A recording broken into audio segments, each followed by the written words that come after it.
So take me back all the way to the beginning. Pepala, how did it begin? We didn't know each other. We met in Malawi, and Malawi is in Southeast Africa. It's landlocked. 2/3 of the population live in abject poverty. It has one MRI scanner for the entire country. Wow. So when we met out there, we visited these beautiful but tragically very impoverished schools, state schools, children of Christian faith, Muslim faith, no faith. And the children were sitting outside in the blazing heat, no shelter over their heads. There was about 200 to 300 students for one teacher. In the UK, we're quite lucky. We have 30 kids, right? And we think that's a lot. And the children, when we looked around, some of them did not have a single pen or a piece of paper in their hand. So we thought, how are they learning if they don't have the tools in their hands to take notes of maths and English and Chichewa? So I think what really changed it for us, we met this young kid and he had like a carrier bag on his back and with like a rope going through it. And he was walking to school and I just thought, this is like mind-blowing. Like in the UK, how privileged are we? We can send our kids to school when they have backpacks and there's no libraries in the schools that we visited. So there's no reading for pleasure, no fiction, non-fiction books that they can just, invigorate their imagination with. So what started off as just a charity deployment, we came back to London, Slough, and probably cried our eyes out first because it moved us so much. And then we were like, right, we need to get together, we need to do something. And what we decided was to form an amazing group of mainly women, there are men as well, group called Pepala, where we take surplus stock from UK organisations, corporate sector, private sector, schools, libraries. We repurpose them and we send these items to state schools in Malawi. I've got to ask you though, Pepala, where did that name come from? What does that mean? So Pepala is actually a Chichewa word, which translates to paper. And it was one of our creative leads on the team who actually came up with that name. And we were brainstorming all sorts of names. And then when they suggested Pepala, it just stuck. And we were like, this is it, this is perfect. So that's how we got to Pepala. Yeah. And how does the process work of getting surplus?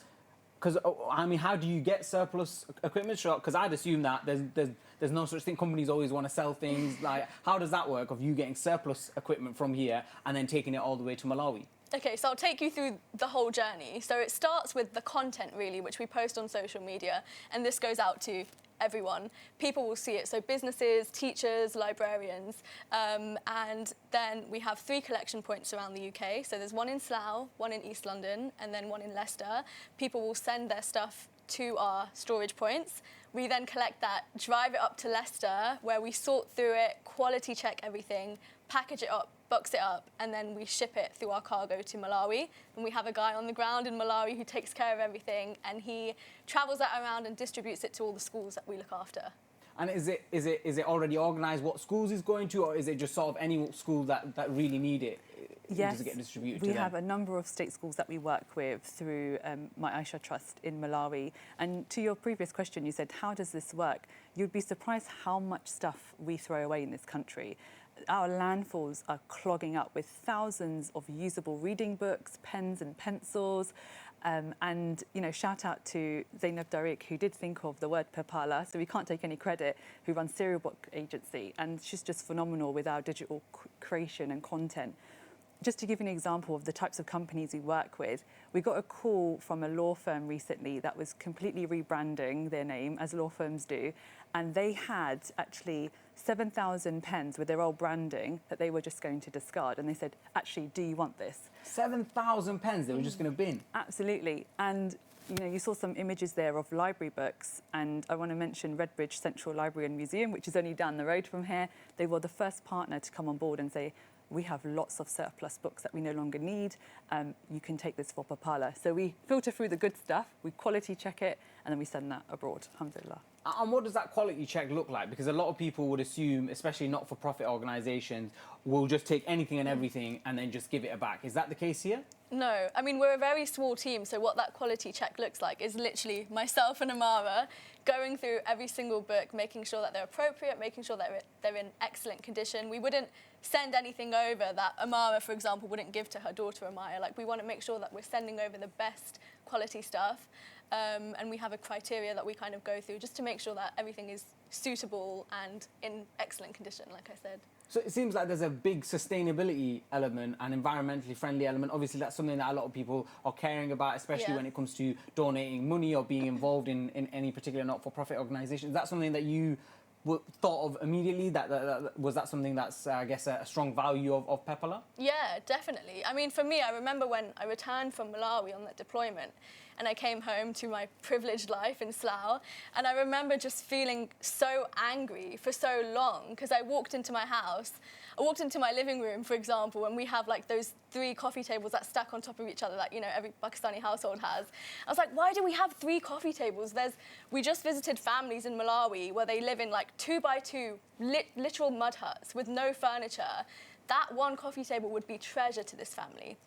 Then I went upstairs into a cupboard upstairs, and we have just like stacks of books from when we used to go to school, workbooks which are in excellent condition, empty notepads. And then I was just thinking, there's probably so many households around the UK that have all of this stuff which would end up in landfill, but would be so valuable to the kids in Malawi. Yeah, I agree with you. And even I approached the company that I work for, and they were so generous. They gave 16,000 sheets of coloured paper because post-COVID, no one really prints on paper anymore. So this surplus model is sustainable because these are items that would potentially go to landfill. What we essentially do is intercept it, take the quality check it, and take the good stuff. So it's very green, it's very sustainable. And I think it's important that we are advocates for a greener future. In Malawi itself, what sort of impact have you guys seen so far? So we've only been running since January this year, and already we have rescued 8,000 reading books from landfill. Wow. That's enough to stock 2 libraries, 2 schools in Malawi, and these are schools that never had libraries before. So that's a picture there of our first shipment arriving in Malawi only a few weeks ago. And it's just phenomenal now. I'm really looking forward to seeing that impact as this grows. Another example is, you know, you'll see here again, children with no... This is one classroom, by the way. Wow. Yeah. How many That would students be is like, that was about 200 students. So Wow. for what would be like an assembly hall for us in UK schools, that's one classroom. Children can't really learn in that environment. Yes. So we have rescued about 18,000 pieces of stationery. And just to add there, you saw a picture of Zaynah. That's our new Pepala backpack. So we have a Launch Good page. I'll let you talk about that. So that student who you saw, he was like one of the key parts who really sparked this idea. So he just had that plastic bag that he had wrapped over his shoulders as a backpack. So we have now made these drawstring bags. We have a Launch Good fundraiser, which is launchgood.com/Pepala, where £10 basically provides one backpack full of resources for one student. So we just had thousands of those recently shipped out. It's just so exciting when I get a message or you get a call from a company to say, we're having a clear out. Take our stationery, take our books, take our sports equipment. Like, yes, we're like, give us your happy stuff. days. And this one here, this was 4,000 pens where the topper was faulty. So the company took off 4,000 toppers and said, here you go, here's brand new, beautiful golden pens. And a big shout out to Inaya because she helps me sort through this and organise this. So it's just... Inaya's getting 2 shout outs. I know, Wow. I know. She did say that Special. to me. You're welcome, Anaya. There you go. Shout out Inaya. I mean, it's amazing.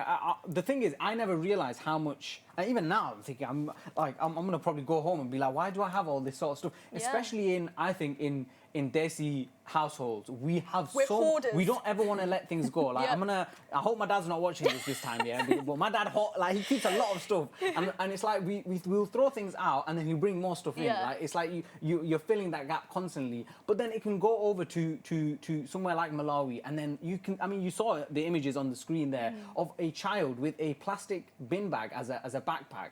I mean, when you see images like that, and the fact that you are now supporting those children and giving them probably one of the best things that they can be given is a proper education. For you personally, how does that make you feel? I mean, I'll ask you first, Amara, and then I'll come over to you, Zaynah. I think as a Muslim, we need to ask ourselves why we're here. And so for me, it's what impact can we make on this world before we leave? And having a backpack full of stationery is just, I call it basic human rights for students. So it's life-changing for them, but for us, it's the least we could do. In fact, we want to do so much more than that. But I'll let you answer that question as well. Well, to be honest, when I see that picture of that kid with the makeshift backpack that he's made, I just see a kid who's really innovative and really keen to learn. Yeah. They want to learn, they want the tools. And I guess what Amara said as well is like, we're all going to die one day, and Allah is going to ask us, what did you do with what I gave you? For me, I'm an influencer, I have a platform.